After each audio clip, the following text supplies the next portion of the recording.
Assalamualaikum warahmatullahi wabarakatuh. Pada video kali ini, kami dari kelompok 6 akan membahas mengenai bab 6 pendekatan-pendekatan studi Islam.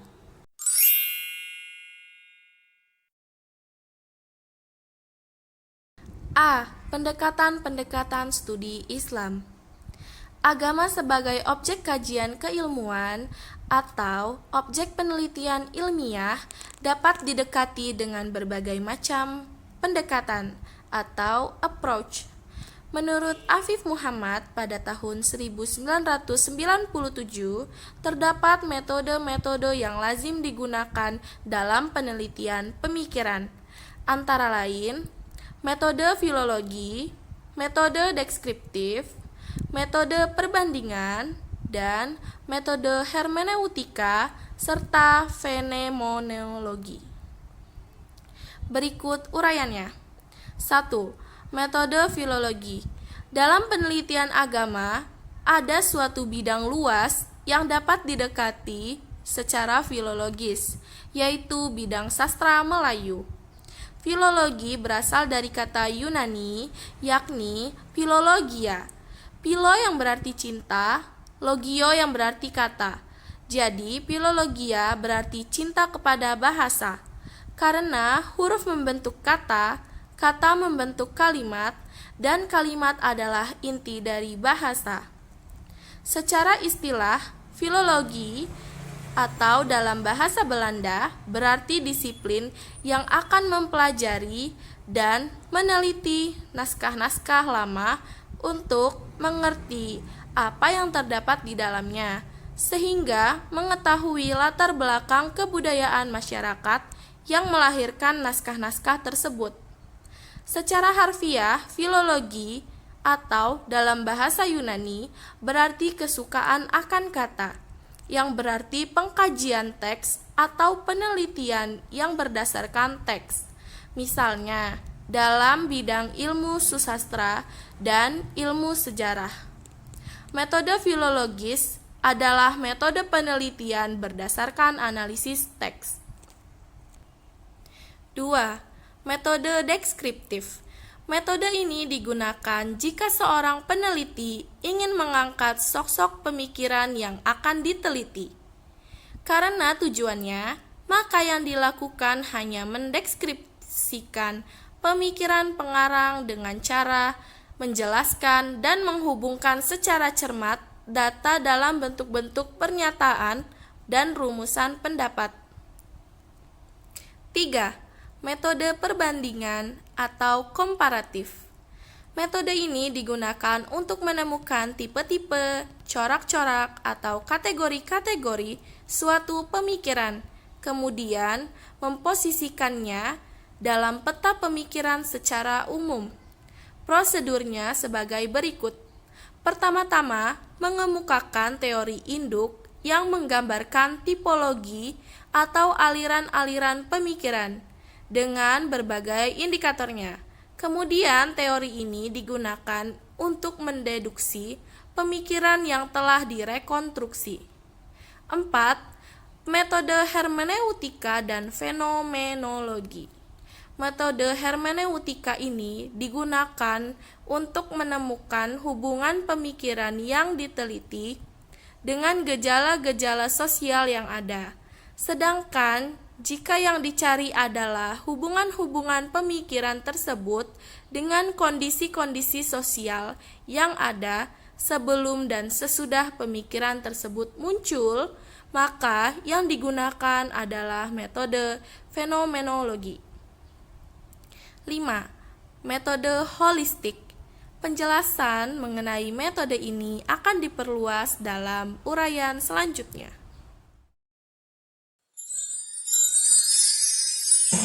Saya di sini akan menjelaskan tentang macam-macam pendekatan studi Islam. Yang pertama, pendekatan teologi normatif. Pendekatan teologi normatif dalam memahami agama secara harfiah dapat diartikan sebagai upaya memahami agama dengan menggunakan karangan ilmu ketuhanan yang bertolak dari suatu keyakinan bahwa wujud empirik dari suatu keagamaan dianggap sebagai yang paling benar dibandingkan dengan yang lainnya.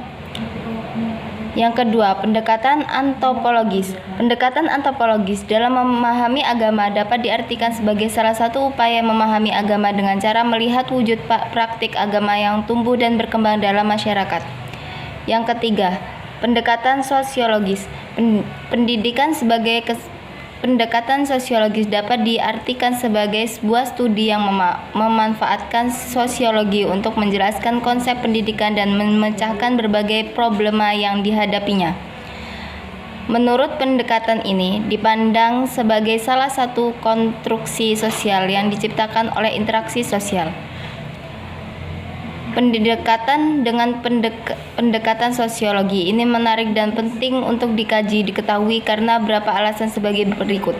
Yang pertama, konsep pendidikan selain definisikan melalui pendekatan individual sebagaimana para aliran motivation juga dapat didekati melalui pendekatan masyarakat sebagaimana pada aliran behaviorisme. Kedua, pendidikan adalah salah satu bentuk interaksi manusia. Ialah suatu tindakan sosial yang memungkinkan terjadi interaksi melalui salah satu jaringan hubungan-hubungan kemanusiaan. Setiap bangsa di dunia menyelenggarakan pendidikan yang disesuaikan dengan kepentingan negara. Dari segi kebudayaan, berbagai negara tersebut, menurut Samuel Huntington, dapat dibagi ke dalam 6 topologi, yaitu negara yang terkait pada kebudayaan Cina, kebudayaan India, kebudayaan Jepang, kebudayaan Islam, kebudayaan Eropa, dan kebudayaan Barat. Saya akan menjelaskan tentang pendekatan filosofis, pendekatan historis, dan pendekatan kebudayaan. Baiklah, yang pertama adalah pendekatan filosofis. Pendekatan filosofis, secara harfiah, kata filsafat berasal dari kata philo, yang berarti cinta kepada kebenaran, ilmu, dan hikmah. Selain itu, filsafat juga dapat pula berarti mencari hakikat tertentu, berusaha menautkan sebab akibat, serta berusaha menafsirkan pengalaman-pengalaman manusia. Pengertian filsafat yang pada umumnya digunakan adalah pendapat yang dikemukakan oleh Sidi Ghazalba.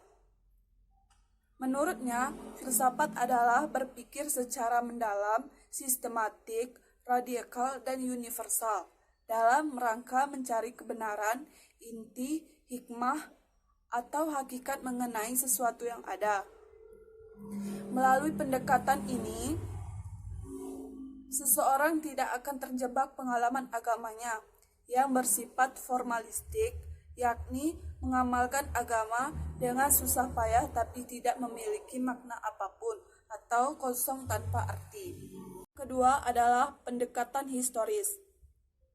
Sejarah atau historis adalah suatu ilmu yang di dalamnya dibahas sebagai peristiwa dengan memperhatikan unsur, tempat, waktu, objek, latar belakang, dan pelaku dari peristiwa tersebut.